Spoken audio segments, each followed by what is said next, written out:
Fica de pé comigo, por gentileza.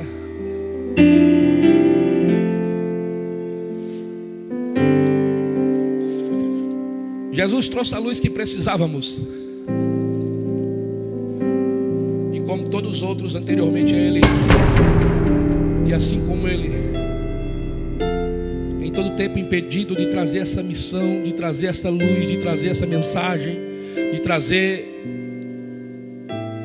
essa direção, tentaram o matar,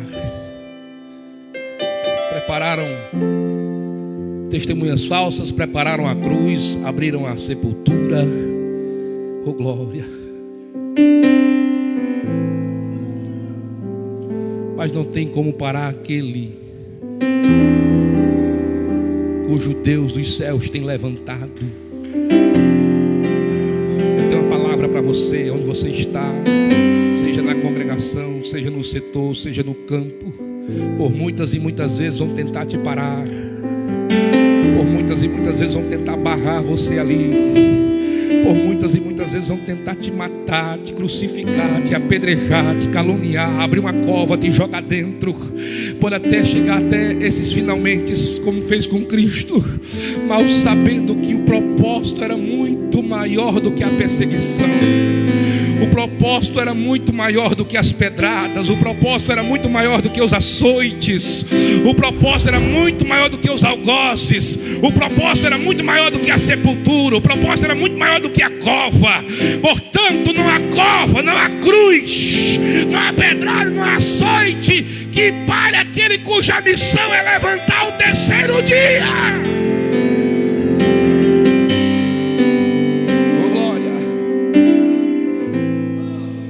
E no terceiro dia, quando as mulheres vão lá levar um bálsamo, para uns perfumes, chega lá, a pedra está removida. E tem um anjo sentado em cima da pedra. Para onde é que vocês vão? Ele vai passar um perfumezinho no corpo de Jesus. Por que buscar entre os mortos aquele que vive? Porque buscar entre os mortos aquele que vive. Ele está vivo. Ele está vivo. E o Cristo vivo é uma igreja viva. Um Cristo agindo é uma igreja em ação. Um Cristo vivo é uma igreja que está dioturnamente trabalhando, envolvido neste reino, nesta missão. Ele vive. Ele vive. E ele vai para os céus e faz uma promessa para a igreja que fica, para a igreja que ele deixa. Eu vou, mas não deixo vocês sozinhos. Eu vou enviar outro consolador, outro paracleto, outro igual. Eu vou enviar outro da mesma espécie. Ele vos guiará em toda a justiça e vos fará lembrar de tudo que eu vos tenho dito. Vocês não vão ficar só. Eu estarei convosco todos os dias. E sabe por que a gente não desiste? Porque Ele está conosco.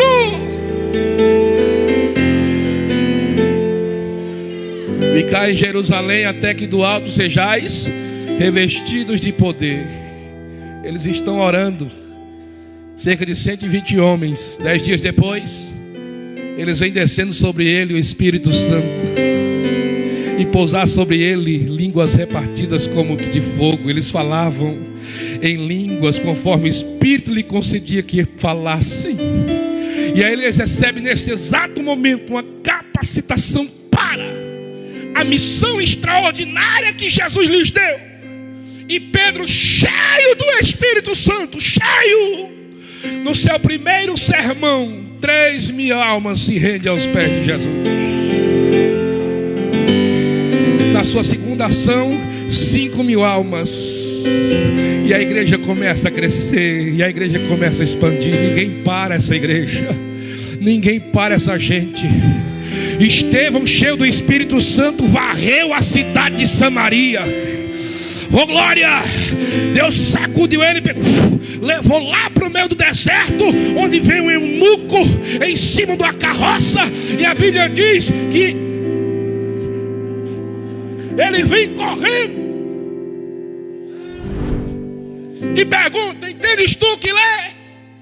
Como é que eu vou entender se não há quem me explique? Oh, glória! Filipe diz: espera aí, posso subir no carro? Sobe em cima do carro e começa com o livro de Isaías, esclarece, abre a sua mente. Ele diz: tem uma poça d'água ali, posso me batizar? Aleluia! Para o carro, eu quero batizar. Para o carro, eu quero pular na água. Para o carro. Quando ele desce nas águas, Deus pega Filipe, toma, já leva de novo. Oh, glória! Não importa, ninguém está ali para receber aplauso, está ali para cumprir a missão e ir embora. Ninguém ali está para receber confete, está para fazer a missão e ir embora.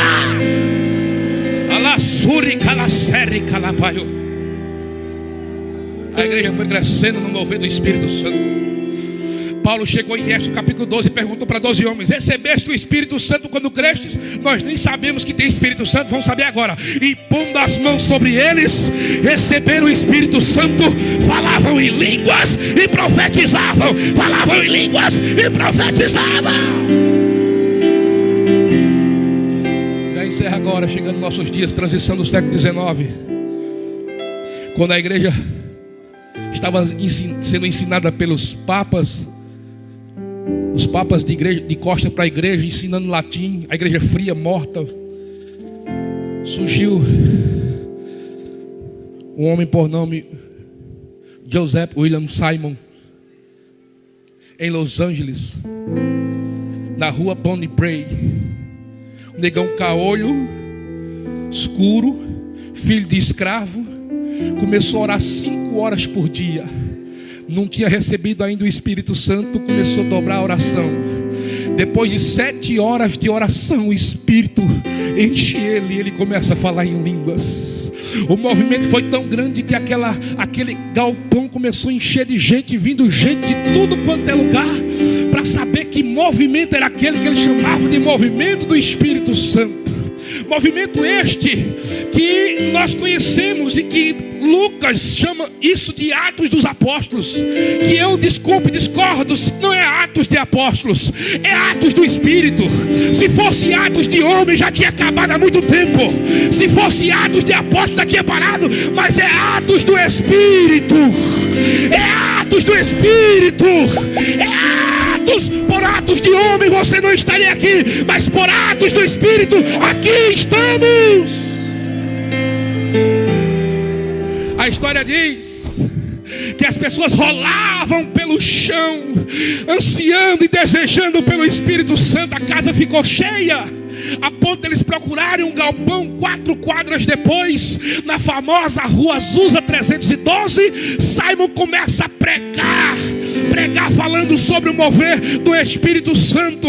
Começou a se locomover para lá, croiques, batistas, presbiterianos, todo mundo correndo para saber que movimento é esse. Todo mundo que entrava na igreja de longe, 4 quarteirões, já sentia a presença do Espírito Santo.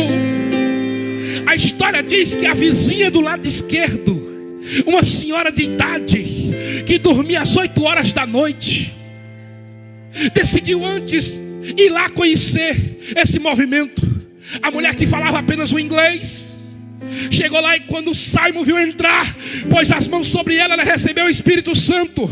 Havia um piano no canto da igreja, tampado, guardado, que ninguém tocava, e a igreja estava orando para alguém tocar. Ela que nunca tinha ido a uma aula de música e falava apenas o inglês, chegou rodando e sentou próximo ao teclado, levantou a tampa e começou a dedilhar. Naquela mesma noite ela tocou, cantou, louvou a Deus em 8 idiomas diferentes. Oh glória! O movimento era grande. Só da Rua Azusa saiu 200 missionários para a África do Sul. O mundo recebeu missionários de tudo quanto é lugar do mundo. Chegou missionários da Rua Azusa. Todo mundo queria saber que movimento era esse. O repórter da cidade também foi e começou a descrever o movimento. As mulheres são tudo umas loucas. Elas falam as coisas que ninguém entende. Levanta a mão da glória por coisa nenhuma. E tem hora que elas rodam. Os homens parecem um monte de desocupado, parece que não trabalham. Eles começam às 6 da noite e vão às 4 da manhã orando. As crianças ficam correndo, ninguém sabe o que elas dizem. Os moços também a mesma coisa, som até cair pelo chão. E quando ele está descrevendo, ele olha para o canto de uma criança de 7 anos, falando em línguas e chorando, falando em línguas e chorando, falando em línguas e chorando. Ele diz: isso não é normal, ninguém mandou ela fazer aquilo, isso não é normal, ninguém mandou ela chorar e correr. Aí ele escreve: deve ser o mover do Espírito Santo. E quando ele escreve, ele cai com a cara no chão. O Espírito Santo invadia a casa e Simon não fazia como alguns pregadores. Ele se encolhia de trás do púlpito e dizia: o Consolador chegou, o Consolador chegou, o Consolador chegou, o Consolador chegou.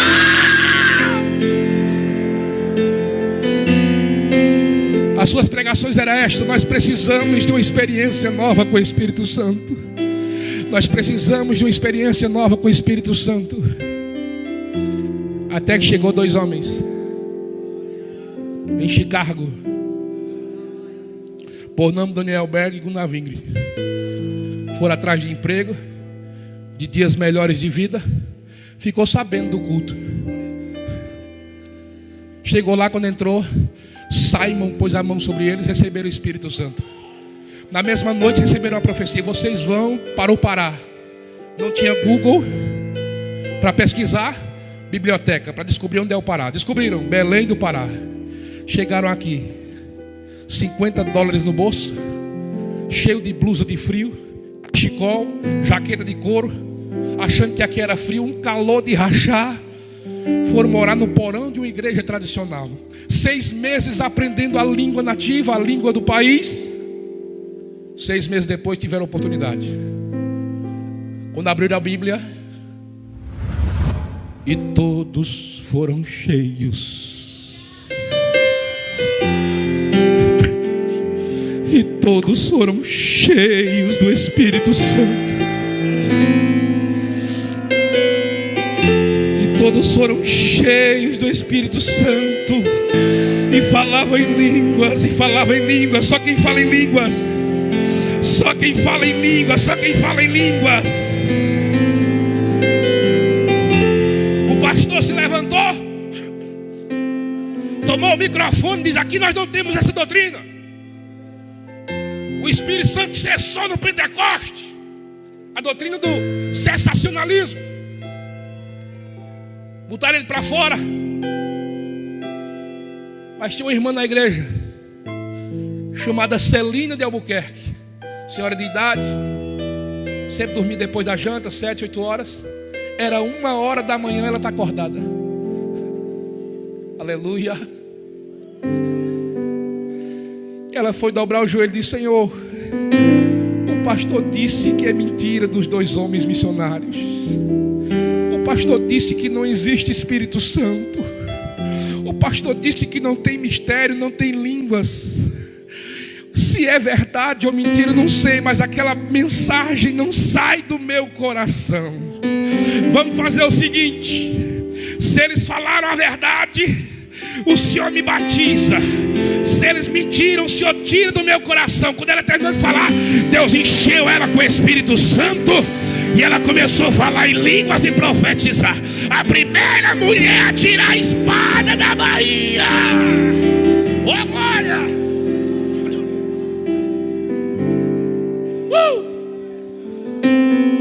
Os 2 missionários, Daniel Beck e Navinga, essa senhora e mais 17 pessoas abriram a igreja. Missão Apostólica da Fé, que 14 anos depois se torna Assembleia de Deus, não só aqui, mas no mundo. 20 anos depois, há uma igreja Assembleia de Deus em cada capital do país, em cada estado. E o que dizer daquele evento do Ceará? No período em que a igreja era barrada. Você acha que esse movimento pentecostal é todo mundo que gosta? Tem gente que não gosta. Tem gente que não gosta desses movimentos. Tem gente que não gosta de falar em língua, se assusta quando o outro fala. Meu filho, tem gente perdendo tempo com Calvino, com Armínio. Meu filho, tu é de Calvino ou de Armínio? Eu sou do Pentecoste. Eu sou do Pentecoste, eu sou do Pentecoste. Só quem é do Pentecoste, levante a mão e dá glória.